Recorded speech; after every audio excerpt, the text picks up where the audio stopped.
welcome Stan Rarden. As Don DeLuise used to say, no applause, save that for the end.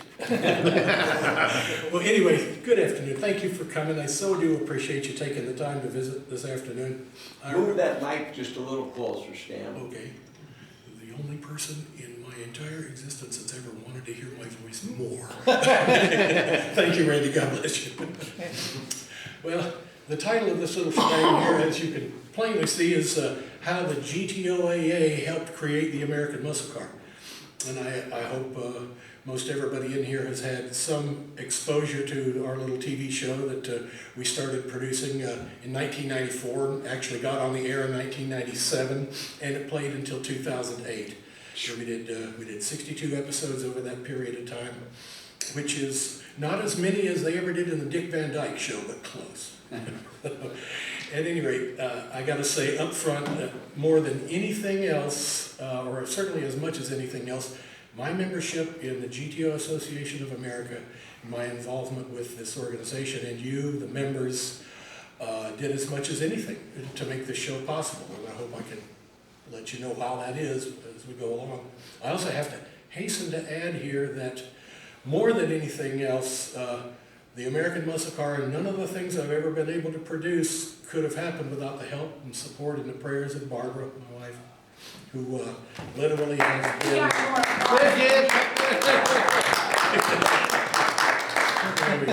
and that is straight up fact. And everybody that knows me will tell you that. God bless you, sweetie. Thank you. So if you have anything else to do this afternoon, you've got someplace else you'd rather go, you have just heard the two most important things I'm going to say today, which is to thank you and to thank Barbara. So, at any rate, I'm really glad that you all have had some exposure to the little TV show that we did.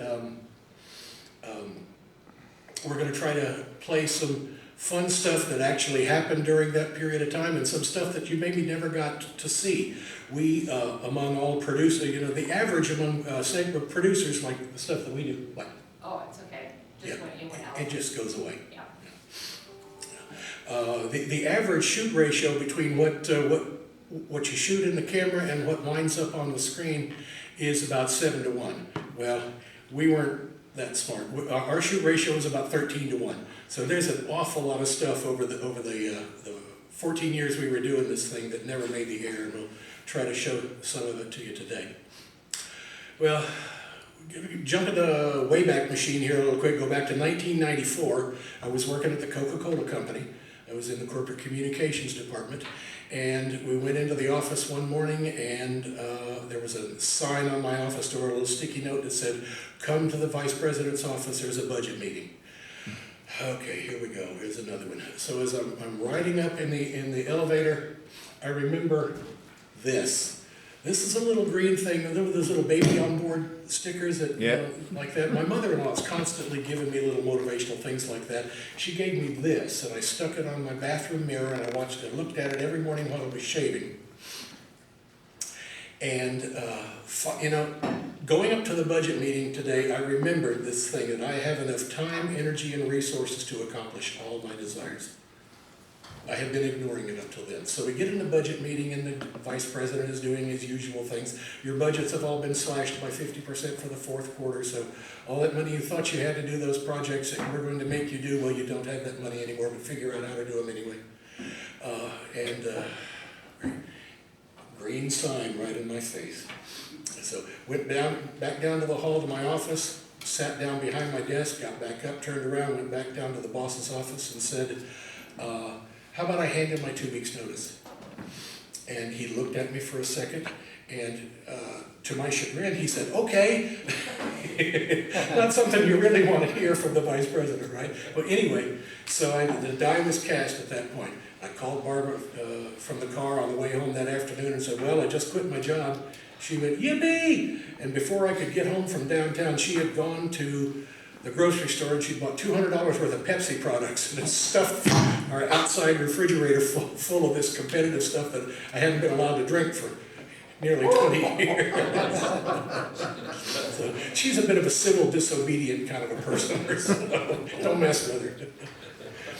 Well, anyway, so this whole time I had been thinking about you know, I would really like to do my own stuff. And I am so over the top in muscle cars. I mean, every weekend I'm spending, you know, all Saturday in a parking lot somewhere full of cars, talking to you, talking to other people and whatnot. And I could not imagine in my little microcosm that a TV show about muscle cars wouldn't just be immediately accepted by the networks. Well, I was wrong. So after a few little outreaches to see if, you know, who wants to talk about doing a TV show about muscle cars and finding nobody, well, where do you go to think? I go here.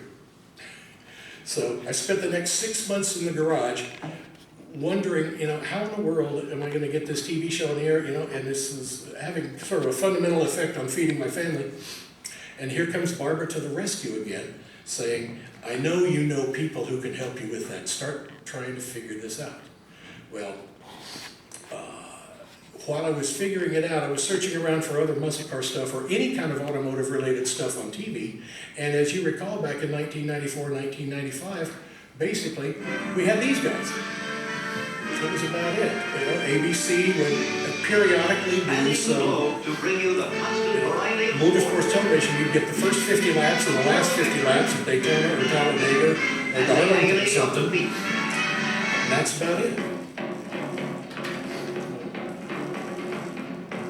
I always did like when they did Monaco. That was my favorite thing. Well, literally, that was all you could get on TV. And then something else, so, you know, little local producers, little independent guys like me were coming along, trying to build some stuff up, trying to get some stuff on the air. Anybody remember this show? The Exciting World of Speed and Beauty? Now that's another independent producer who came out, and it was hosted by Dallas Raines, who was a TV weatherman, and Elke Sommer, who as everybody knows. But Elke Sommer never really appeared in any of the segments. She was just there at the opening and the closing of the program. I guess she was the beauty part. But anyway, but if you were if you had a local cable outlet that bought this package, you get to see it periodically. Some local stations would run it on Saturday afternoons between the end of the ball game and the start of whatever. But anyway, there was that, and that was about it. But the logjam started to break apart a little bit with these guys.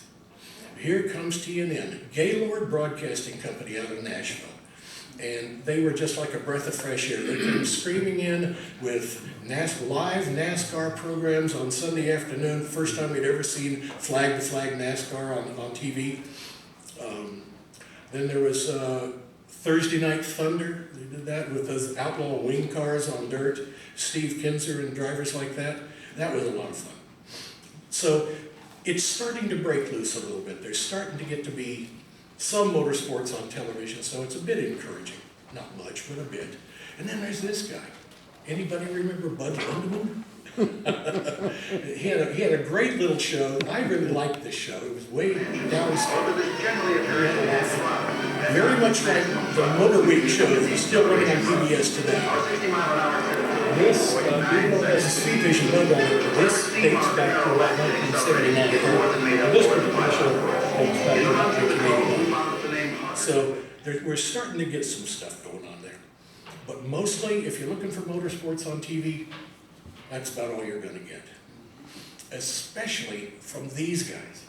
This was the biggest collection of stick and ball jocks you've ever seen in your entire life. We had a meeting with them up in Bristol, Connecticut, and they were like, if you can't hit it with a stick, we're not interested at all. Couldn't have been less interested. So I'm looking at them still there in the garage, still trying to get that engine in the car, and feeling kind of forlorn. I'm thinking I'm forging out into a vast wasteland here. And then Barbara comes along again, and she says, well, you can look at it that way, or you can look at it, you know, one man's vast wasteland is another man's field of opportunity. Which one of those guys do you want to be? Thank you, sweetie. This is such an annoyance. Anyway, anybody ever heard this saying before? Well, this is one of my favorite things. Anyway, so in terms of coincidence, so right about the time that I'm about ready to, you know, start maybe thinking about being a greeter at Walmart, I get a call from this place called the GTOAA Association of America. And they're like, we have noticed what you're doing with your local chapter and all that stuff, and we were wondering, would you like to be our president? I said, excuse me? And they said, yeah, we need a president. Eric Wright is about to go away, and so we're looking for a president. Would you like to be him? And I didn't have anything else on the front burner at the time, and I said, well, certainly. But it's a total coincidence that it just happened to happen right about that time, right about 1995, and I had no idea what a life-changing experience that would be. And meanwhile, while I'm trying to figure out how to do this president thing, I get a call from these guys. And they said, we here tell you just got elected president of GTOAA. We want to know, is there anything we can do to help you? And I said, actually, there's a ton of stuff you could do for GTOAA, but as long as we're talking, did you know that I'm trying to put together a TV show about muscle cars? I said, really? Yeah. And they said, okay, well, we'll help you with that too. Total, your coincidence, God, call it what you want. I know what it was. So now I'd had a relationship with Year One over the counter for, at least 3 GTOs by that time. And I'd gotten to know Keith Manning and Pat Staten and Kevin King and some of the guys over there. And they talked it over among themselves about the car show.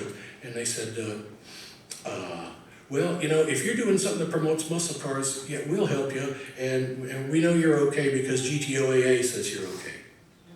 He's starting to get an idea how important this organization was to me. Anyway, they didn't know me from Adam's House Cat, other than just be a customer whose credit card didn't often bounce. And but they threw in with me, and the amount of help that they gave me during our first season literally helped launch the first season and carried forth from there. Well, they didn't just give me, help and guidance, things like that. They would compile long lists of cars. I would call Keith Manning or Pat Staten and say, we want to do a show on the old 442, and in 24 hours they would have called a dozen 442 owners and gotten them to come out to a shoot location for us. And all I had to do was just show up and take the camera out of the bag, and here these guys were. They didn't know us either. The common question was you're doing a TV show? What channel is it going to be on? We're like, we don't know. We'll get back to you on that. But anyway, we were launched and we were moving in the right direction thanks to these guys. Well, they didn't just introduce us to car owners, they introduced us to people that had massive collections. Anybody know Milton Robson? Yeah, he had like 200 cars at his house. Yeah. He invited us up there to shoot. And then there's this guy who I think really qualifies as sainthood. His name is Floyd Garrett. And this is what Floyd Garrett's museum looked like back in 1996. And Floyd, again, didn't know us from Adam's House Cat, but he got a call from his head restorer, Gilbert Probst. And Gilbert said, I know Stan from the GTO club, and he's an okay guy. Would you let him come in and shoot some stuff? And he said, well, if he's solid with the GTOAA people, yeah, he's welcome. And miracle, over the Thanksgiving Day weekend, he closes his whole place down and turns it over to us for 4 days of shooting, moving cars around. He even called his drivers to come in and help drive the cars for us. He had his other helpers put good gas in them and get batteries in them, so anything we wanted to light up and drive, he said, sure, no problem. We shot probably 60% of all the footage for our first season in Milton's place. I'll never stop thanking him for that. Gilbert Probst, Jerry Hamilton, GTO Club. And the final piece of this little puzzle happens in the parking lot of the host hotel for the GTO International meet in Buffalo. That was where I was sworn in as president. I bumped into a guy in the parking lot by the name of Don Keefe. And Don, as you all know now, is the publisher of, well, for years he was the editor and publisher of Smoke Signals. Now he's got his own magazine called Poncho Perfection. He's kind enough to give me a few pages to write in every week or every month. Well, Don is walking around, we introduce each other, and he says, what do you do? And I said, well, I'm trying to get a TV show going about muscle cars. He said, you need to talk to George Ellis. And anybody in here know who George Ellis is? Yeah. Well, he says, George has got this thing going at Lime Rock that you might want to get in on. Give him a call. So when I get home, I call George Ellis, and he says, oh yeah, here's the deal. There's this guy, there's this gentleman by the name of Peter Sachs of Goldman Sachs investment fame, just happens to have a 1964 Ferrari GTO. And he's coming out to a Ferrari Owners Day at Lime Rock, Connecticut, a big race weekend. And I've talked him into bringing it with him. And I've also got the guy on the phone who purports to own the original red 64 GTO that was in the Car and Driver magazine article. And so for the first, and as you all know, that side-by-side shootout so famous on that magazine, never happened. But George says, this weekend at Lime Rock, we're going to put these cars on the track together. Would you like to come and videotape that? And I said, yes. Yes, please. Yes, sir.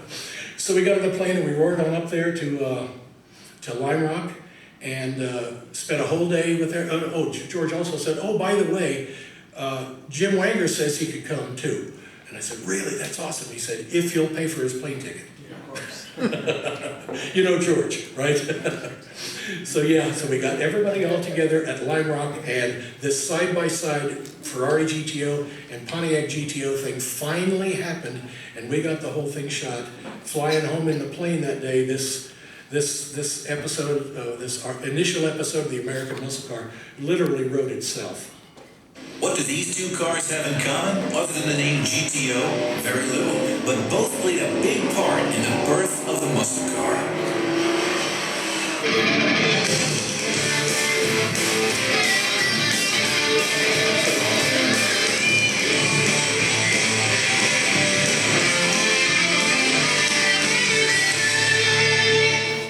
Hope I don't play that graphic too much.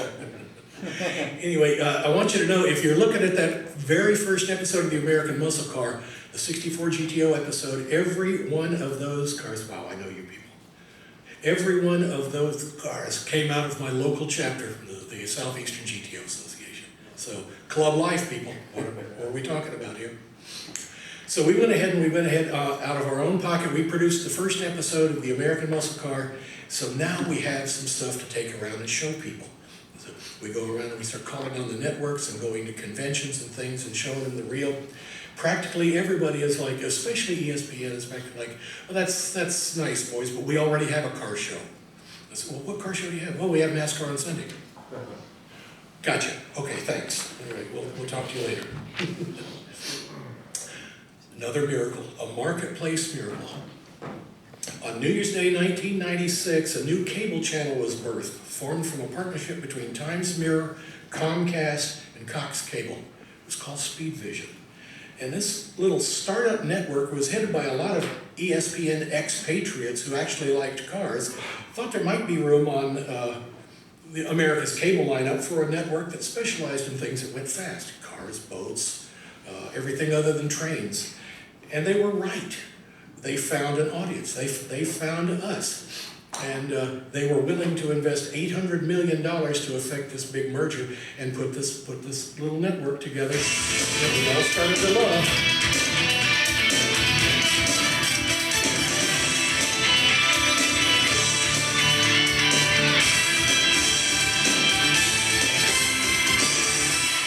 But now that they had invested all this money and they had 24 hours a day of airtime to fill, they started running around looking for programming.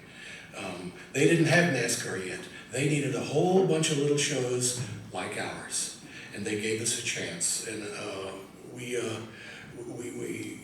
came on board with them with a commitment for 13 shows for the first season at a princely sum of $25,000 an episode. Need I say we lost our shirt. But at least we got on the air, and this is a little bit of a compilation of that first season.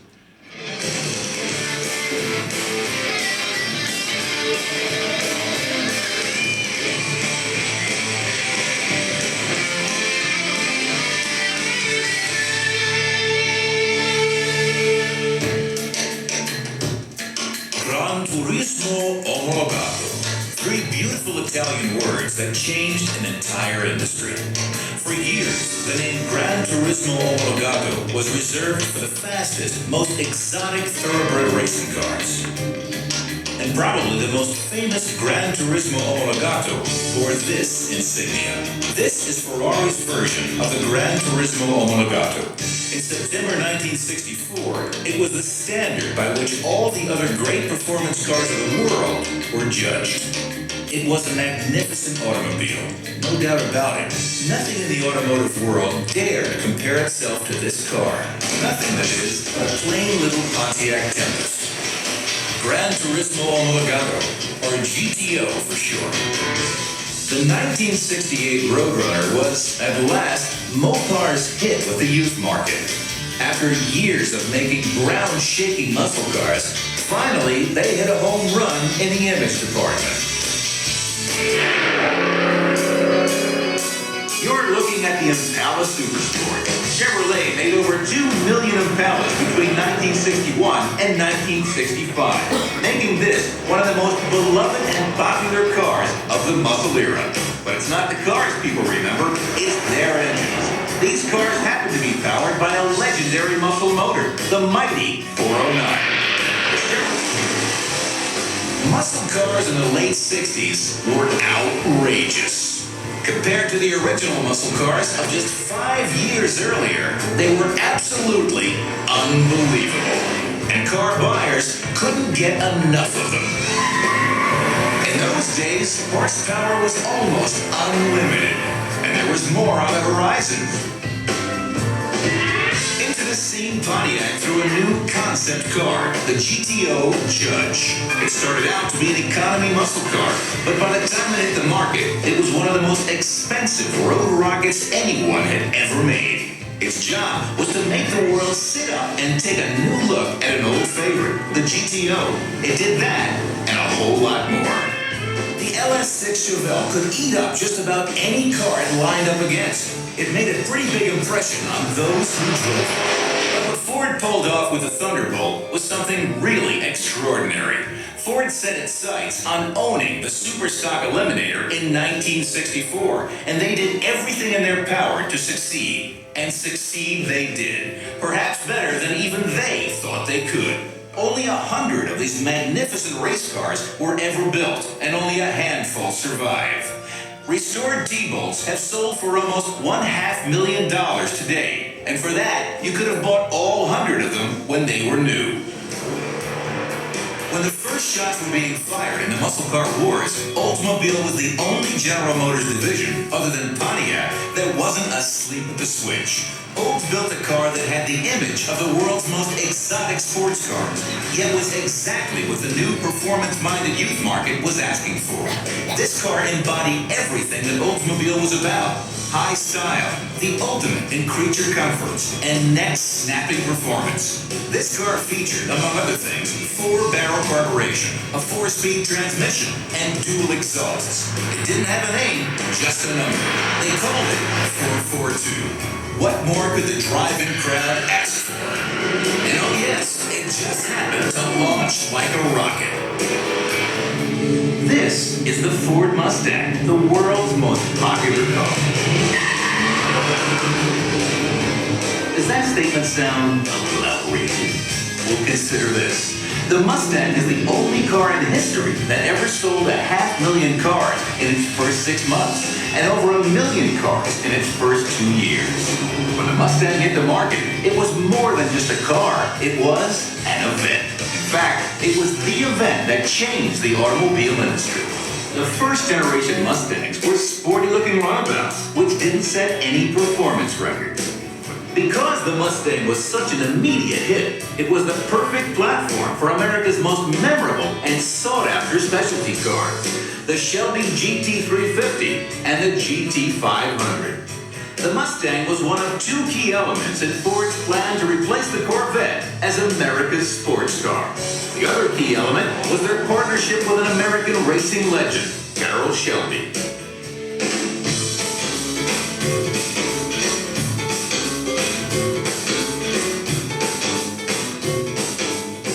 Welcome to the American muscle car, and America's first real sports car, the Chevrolet Corvette.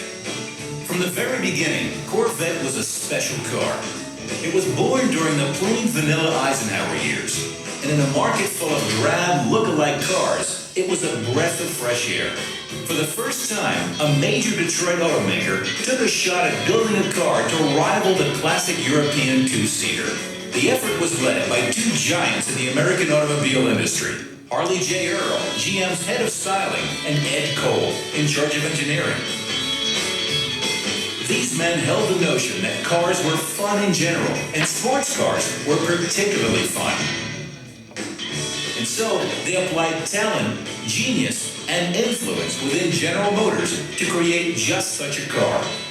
They kept it alive during its troubled, uncertain first few years, until it became the world's greatest sports car. I don't think we overstated that too much.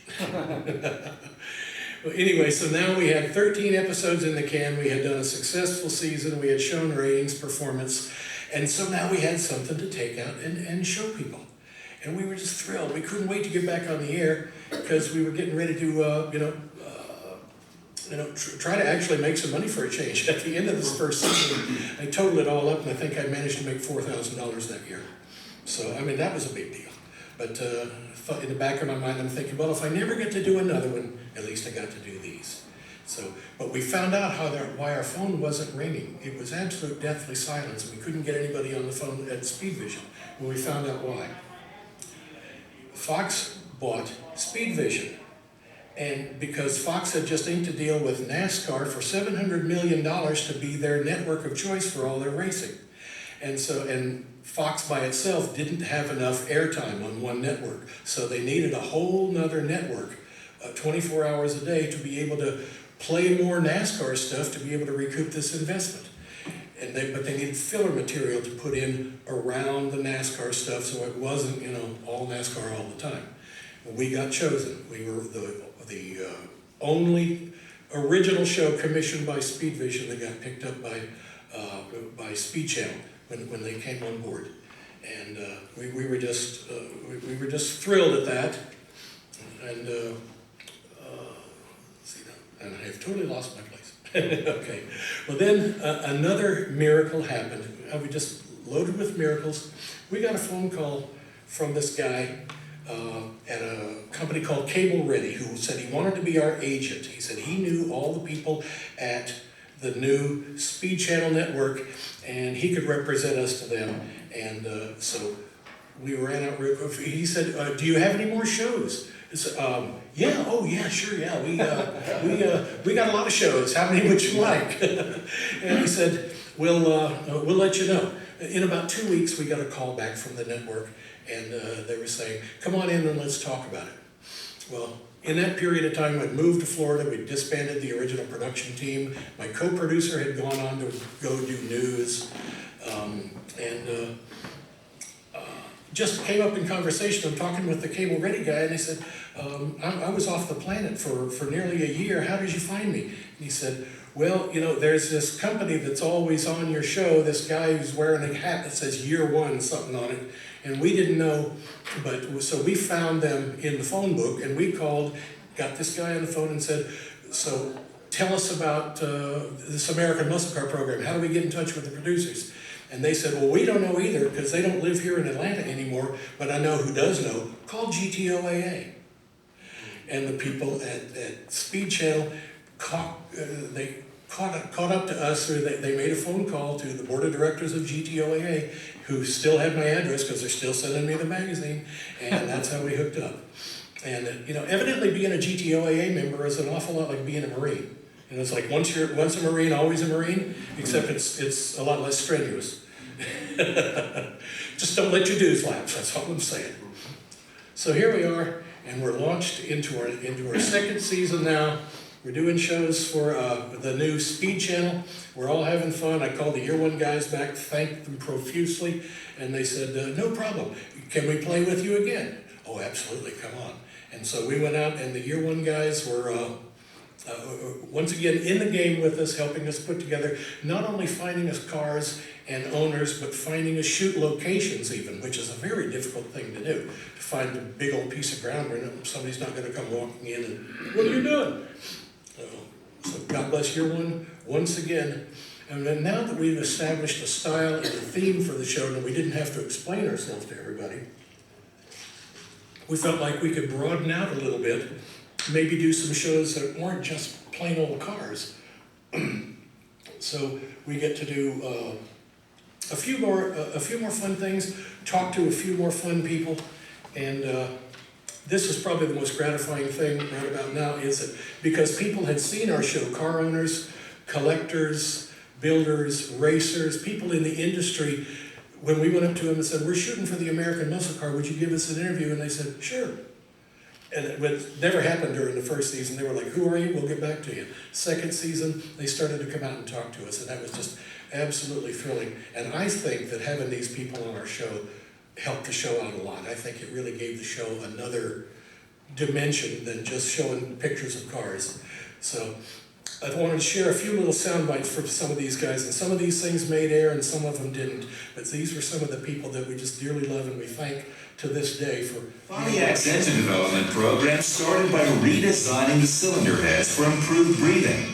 A key figure in this effort was the legendary Mac McKellar. There was a program on to make it breathe, and that bore fruit in 1957, actually.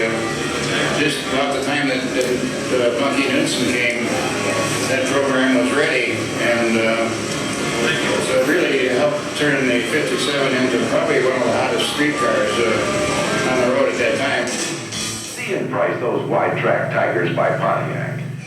Even those of us that knew quite a bit about Pontiacs really weren't told about this offering. And kind of like through the rumor mill, hey, have you heard about the GTO? The GTO, what's that? Well, it's got 421 HO heads, it's a 3D9, it's got tri-power, yeah. But it's in a body that weighs about 3,300 pounds. Oh yeah? How much is it? A fortune? No, it really isn't any more than just a couple $100 really more than a load of Le Mans. Well, let's go see one. After one of my friends had one and I took it around the block in an aggressive road test, I said, I'm going to have one of these, and I ordered one about 2 days later. Before I even took it home, I snuck down and put Doug's headers on it. Had a completely dyno tune, got street slicks on it, and by the time it came home, it was pulling 280 horsepower to the rear wheels. Car racer Herb McCandless developed his own heavy dark driving technique. People that said they really watched the tack in those cars, they were lying. Because what it became was rhythm. As the car peaked in low gear, you touch the clutch, pull second. Same situation in the third. Put it in high gear and look around, hope you were in front. That was the name of the game. A single overhead cam version of the 427. This engine had a monstrous big hemispherical head with a single overhead cam on each cylinder head and a massive 8-foot long chain that wraps around all the gears and all the drives. But we ran it at Ford, and it made it to a couple of races before NASCAR said, don't bring it back. David Pearson won the first of his 3 Grand National Driving Championships that year in a Dodge, but not a Dodge Charger. In '66, I drove a Charger at Daytona, and we thought that was going to be the car to run on super speedways, but we felt like it wasn't after we rented. We went back to the regular two-door, and it seemed like it did better on the super speedways than even the Charger did. We felt like it, that little wing they had way up there like it wouldn't do that much good, but we was wrong. It really did, and it held the car down, more down force. They could set the angle of it, and get as much forward as they wanted. And we just couldn't wait to strap these big fat things on and get out there and run into people. Not only were they savvy racers, they were fierce competitors, even with each other. Aerodynamics found out that Gurney was acid dipping, and so we went and said, well, we'll acid dip even more. We'll just be lighter than he is. At the first race of the year, the Blue Mistake, our car was the last to go through tech inspection. When we were finished, we asked John Timanis, the chief tech inspector, whether he'd like to have a beer with us. He said, sure. We gave him a beer and he relaxed and put his elbow up on the roof of our car and dented it. He said, boys, we've got a problem. If the engine blew up and parts were littered all over the place, you'd come in and you'd say, stop throttle. Or you'd come in and you'd say, the transmission let me down. Or you'd come in and say, the rearview mirror fell off. But you would not say, the engine blew. Chrysler engines never blew. And the racing is Mark Donahue, Mark Jones, George Fulmer, and Steve Savage, my special friend, and Dan Gurney. This was fantastic stuff. You go tearing down a straight, and Dan Gurney's right there, and Mark Donahue's right over there. And, you know, Mark Jones is ahead. He's always ahead. I mean, that's a lot of fun. Jack Watson was George Hurst's go-to guy for their special projects, but most people know him as Doc Watson, Hurst's shifty doctor. He remembers how George Hurst got things done. We found great talent in people who just would work unbelievably hard. In growing the sport, you have to raise the persons. And one thing that the funny cars and the wheel standers and the other things, they brought sponsors. And those sponsors spent money. The Heavy Under Glass was born in 1965, another creation of the fertile mind of Doc Watson. The Heavy Under Glass evolved because we were in the early iteration stages of helping Chrysler develop their funny car program. I always looked for names that I could put an H in the first of them, so it gave me a legitimate reason to stick Hurst logo. The next thing I knew, it was around New Baltimore, sticking Barracuda straight up in here and said, oh, this is neat. For sheer outrageousness, though, nothing could top this car. A twin-engine, four-wheel drive 66 Olds 442. Its name described the car perfectly, the Hairy Oldsmobile. It was a tough car. The Hairy Olds became the most awesome exhibition car that ever roared down the dragster. Harry went where Harry wanted to go. I mean, Harry went to the ditch in Santa Air, went through 3 cornfields and almost ended up in a barn in Baltimore. We never knew where Harry was going. I don't sing and I don't dance, but I can sure shift your gears. By far, though, the most visible and effective promotion was Miss Hurst's Golden Shifter. So George Hurst was like an uncle to me, or a dad at times. And Jack Duffy, the PR director, just took me under his wing, and I really became a part of the family. Linda Vaughn began her career with Hurst in 1966. Her image as Hurst's Golden Girl is one of the best-known symbols of the muscle car era and was instrumental in making Hurst a household name among car enthusiasts. I make sure if I see a 57 Chevrolet pull up, or a Hurst Oldsmobile, or a Pontiac Oldsmobile, all American made cars, I got my nose in there to see if it had a Hurst shifter in it. 99% of the time it still does. Parnell was one more race driver. He knew how to get around the road course, and one remark he used to call Mark Donahue and all fruit cuppers. Parnell would tell him, so there ain't no fruit cupper going out with me, I can tell you right now. And he'd always say it just about loud enough so Mark Donahue and some of the rest of them could hear it. Shirley was out at Lagoon City, and we got there, and all the guys said, well, you got your work cut out this week. You're not going out with us this week. Oh, this, you never heard it like they've been testing all that week after. And they were, the track record was like a 113 something, so they was running in the low 12s, 1 minute and 12 seconds, I believe it was. So Jones, he just sort of laughed, you know, and got in the car. He said, I'm gonna warm up faster than that. And they all laughed at him. He come around the first lap at 111 or something. And when it was all said and done, we sat on the pole at 109. At the end of the '69 season, when the points were tallied, Camaro had won again by just 14 points. Fran Hernandez from Ford, he was over the Trans Am Series, and he got a wild hair about new batteries. So we got rid of these great big 45 and 50 pound batteries. We come out with a little motorcycle type battery, you know, and he saw this. He had the Ford people design this battery. We brought it out and put it in the car. This is going to be the deal. We came in on the first pit stop and brought Fulmer in. And he pitted, and when he started to go, he switched it with crank. So we had to push it over the side and put a battery in. Well, about 2 laps later, we bring Parnell in. His would crank it. So we had to put a battery in his. Anyway, we lost the championship to Mark Donahue that year because of that one deal there with the batteries. Drag racing legend Big Daddy Don Garlitz remembers his first glimpse of this engine at the local Chrysler dealership. My buddy and I were driving to work, and we drove by the Chrysler dealership there, and had a big sign in the window, and a big V, and it said 180 horsepower.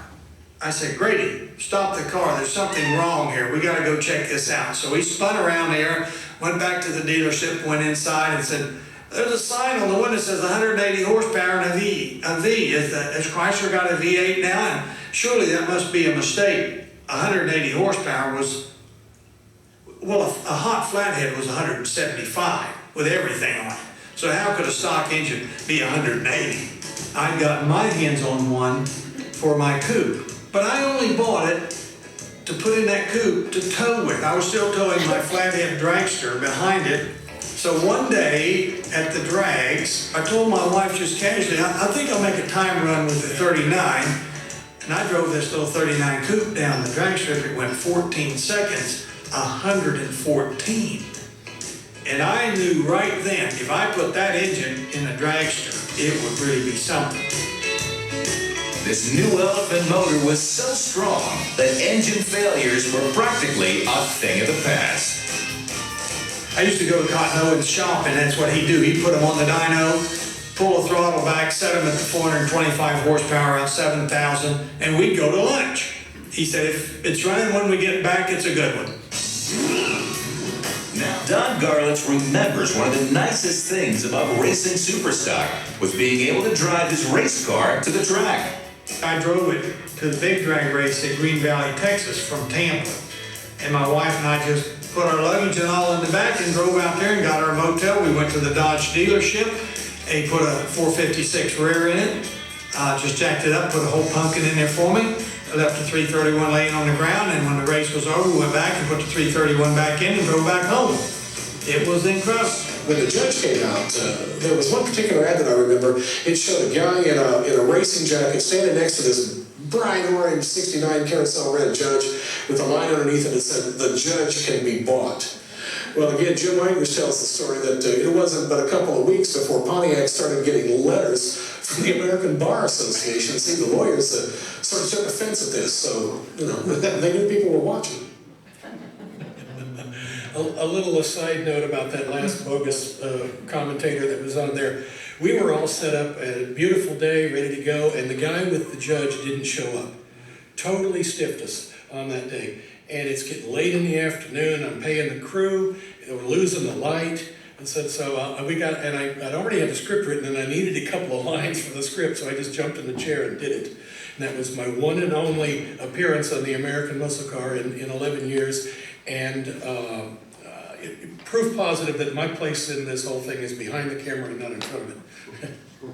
So at any rate, we were just moving on down the road, having a good time, doing the third season. They came back right immediately after the second season, made an offer on a third season, and we were very, very happy about that because it appeared that my theory behind the show, which was that you would like a show that wasn't a straight toolbox show. I mean, there's a lot of room for those toolbox shows, and they're great, and I watch them all the time. How to put a blower on a Mustang, fascinating.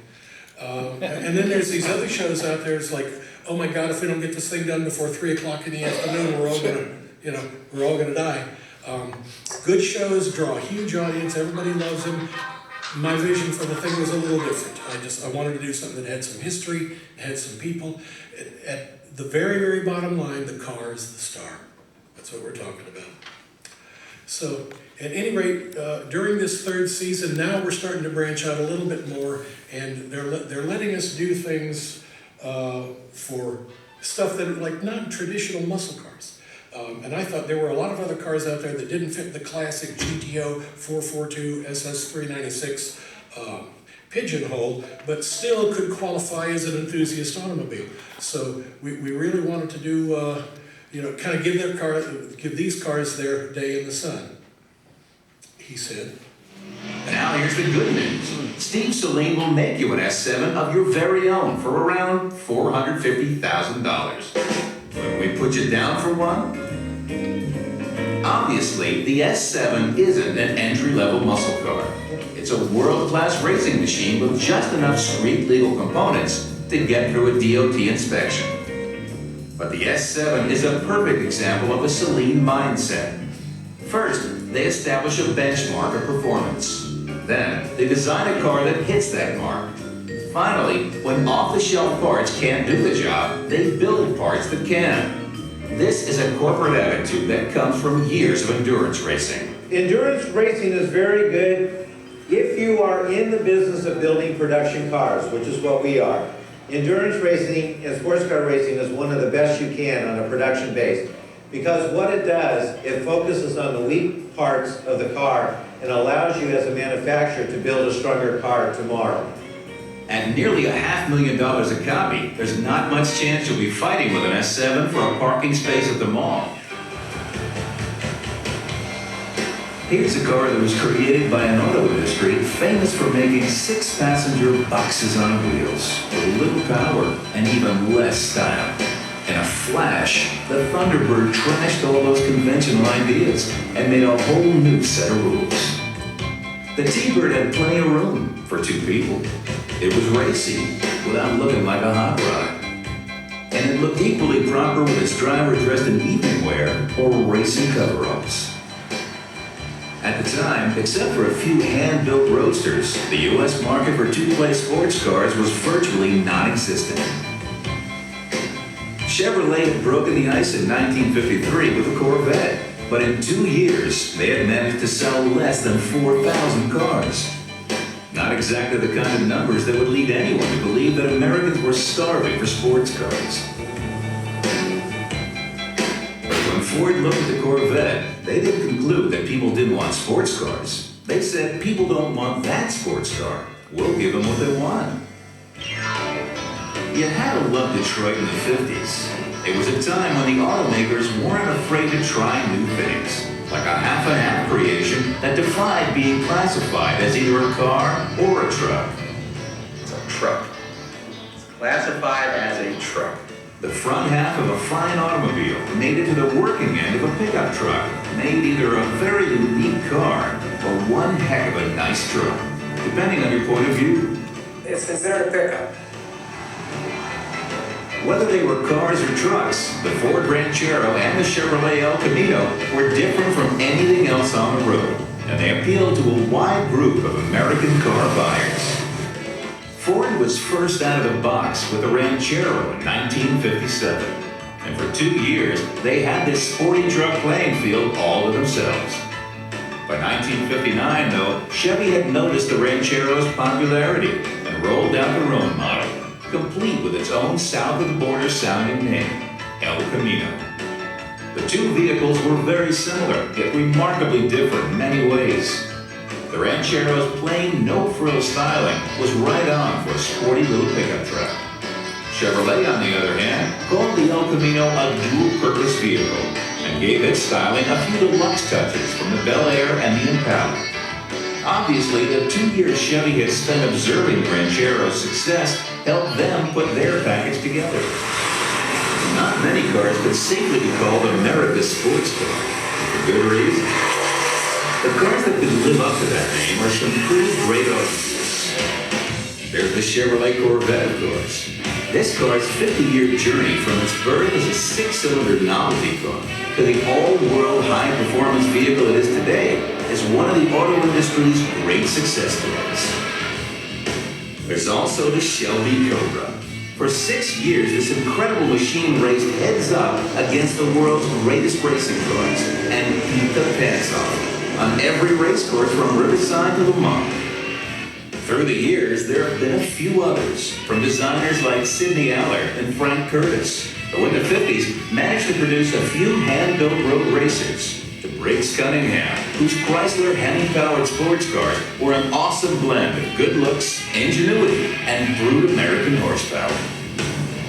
But today, one car is a serious challenger for the right to claim the title of America's sports car. Its name is Viper. And just like another famous snake of a few years earlier, the Viper's bite is deadly.